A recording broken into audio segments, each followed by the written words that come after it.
کلام مقدس پرانے عہد نامہ میں سے یسایہ نبی کی کتاب، اس کا 37واں باب۔ بادشاہ یسایہ سے مشورہ مانگتا ہے۔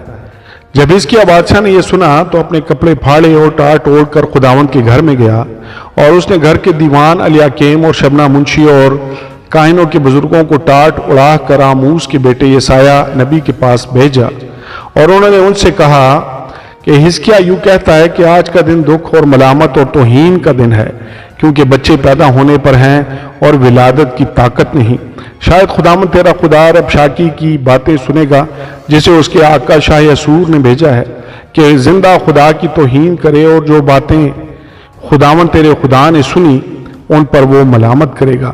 بس تو اس سے اس بقیہ کے لیے جو موجود ہے دعا کر۔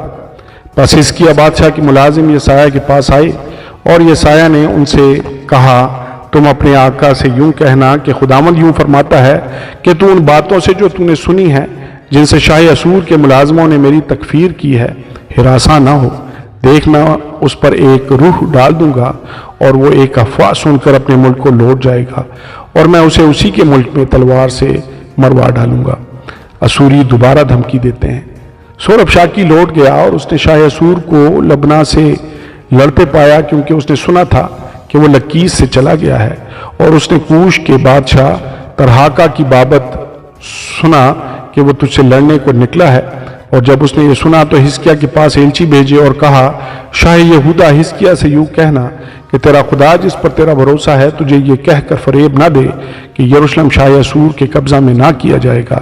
دیکھ، تو نے سنا ہے، اور اسور کے بادشاہوں نے تمام ممالک کو بالکل غارت کر کے ان کا کیا حال بنایا ہے، سو کیا تو بچا رہے گا؟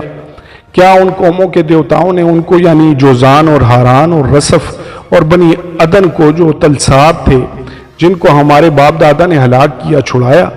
حماد کا بادشاہ اور ارفاد کا بادشاہ اور شہر سفراویم اور ہینا اور اوہ بادشاہ کہاں ہیں؟ حزقیہ نے ایلچیوں کے ہاتھ سے نامہ لیا اور اسے پڑھا، اور حزقیہ نے خداوند کے گھر جا کر اسے خداوند کے حضور پھیلا دیا، اور حزقیہ نے خداوند سے یوں دعا کی، اے رب الافواج اسرائیل کے خدا، کروبیوں کے اوپر بیٹھنے والے، تو ہی اکیلا زمین کی سب سلطنتوں کا خدا ہے، تو ہی نے آسمان اور زمین کو پیدا کیا۔ اے خداوند کان لگا اور سن، اے خداوند اپنی آنکھیں کھول اور دیکھ، اور سخیریب کی ان سب باتوں کو جو اس نے زندہ خدا کی توہین کرنے کے لیے کہلا بھیجی ہیں سن لے۔ اے خداوند، در حقیقت اسور کے بادشاہوں نے سب قوموں کو ان کے ملکوں سمیت تباہ کیا، اور ان کے دیوتاؤں کو آگ میں ڈالا، کیونکہ وہ خدا نہ تھے بلکہ آدمیوں کی دستکاری تھے، لکڑی اور پتھر، اس لیے انہوں نے ان کو نابود کیا ہے۔ سو اب اے خداوند ہمارے خدا، تو ہم کو اس کے ہاتھ سے بچا لے، تاکہ زمین کی سب سلطنتیں جان لیں کہ تو ہی اکیلا خداوند ہے۔ یسایہ کا پیغام بادشاہ کے نام۔ تب یسایہ بن آموس نے حزقیہ کو کہلا بھیجا کہ خداوند اسرائیل کا خدا یوں فرماتا ہے، چونکہ تو نے شاہ اسور سخیریب کے خلاف مجھ سے دعا کی ہے، اس لیے خداوند نے اس کے حق میں یوں فرمایا ہے کہ کنواری دختر صہیون نے تیری تحقیر کی اور تیرا مضحکہ اڑایا ہے، یروشلم کی بیٹی نے تجھ پر سر ہلایا ہے۔ تو نے کس کی توہین و تکفیر کی ہے؟ تو نے کس کے خلاف اپنی آواز بلند کی اور اپنی آنکھیں اوپر اٹھائیں؟ اسرائیل کے قدوس کے خلاف۔ تو نے اپنے خادموں کے ذریعے سے خداوند کی توہین کی اور کہا، میں اپنے بہت سے رتھوں کو ساتھ لے کر پہاڑوں کی چوٹیوں پر بلکہ لبنان کے وسطی حصوں تک چڑھ آیا ہوں، اور میں اس کے اونچے اونچے دیوداروں اور اچھے صنوبر کے درختوں کو کاٹ ڈالوں گا، اور میں اس کے چوٹی پر کے زرخیز جنگل میں جا گھسوں گا۔ میں نے کھود کھود کر پانی پیا ہے، اور میں نے اپنے پاؤں کے تلوے سے مصر کی سب ندیاں سکا ڈالوں گا۔ کیا تو نے نہیں سنا کہ مجھے یہ کیے ہوئے مدت ہوئی، اور میں نے قدیم ایام سے ٹھہرا دیا تھا؟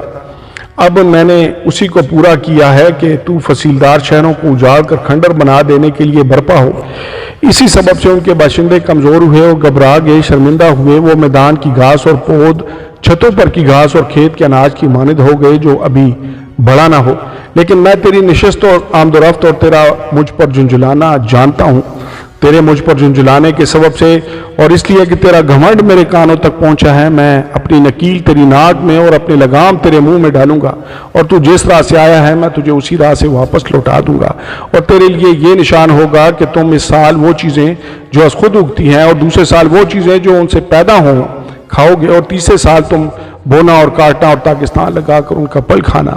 اور وہ بقیہ جو یہودا کے گھرانے سے بچ رہا ہے پھر نیچے کی طرف جڑ پکڑے گا اور اوپر کی طرف پھل لائے گا، کیونکہ ایک بقیہ یروشلم سے اور جو بچ رہے ہیں کوہ صہیون سے نکلیں گے۔ رب الافواج کی غیوری یہ کر دکھائے گی۔ سو خداوند شاہ اسور کے حق میں یوں فرماتا ہے کہ وہ اس شہر میں آنے یا یہاں تیر چلانے نہ پائے گا، وہ نہ تو سپر لے کر اس کے سامنے آنے اور نہ اس کے مقابل دمدمہ باندھنے پائے گا، بلکہ خداوند فرماتا ہے جس راہ سے وہ آیا اسی راہ سے لوٹ جائے گا اور اس شہر میں آنے نہ پائے گا، کیونکہ میں اپنی خاطر اپنے بندہ داؤد کی خاطر اس شہر کی حمایت کر کے اسے بچاؤں گا۔ بس خداوند کے فرشتہ نے اسوریوں کی لشکرگاہ میں جا کر 1,85,000 آدمی جان سے مار ڈالے، اور صبح کو جب لوگ سویرے اٹھے تو دیکھا وہ سب مرے پڑے ہیں۔ تب شاہ اسور سخیریب کوچ کر کے وہاں سے چلا گیا اور لوٹ کر نینوا میں رہنے لگا، اور جب اپنے دیوتا نسروک کے مندر میں پوجا کر رہا تھا تو ادر ملک اور شرازر اس کے بیٹوں نے اسے تلوار سے قتل کیا اور ارارات کی سرزمین کو بھاگ گئے، اور اس کا بیٹا اسرحدون اس کی جگہ بادشاہ ہوا۔ آمین اور آمین۔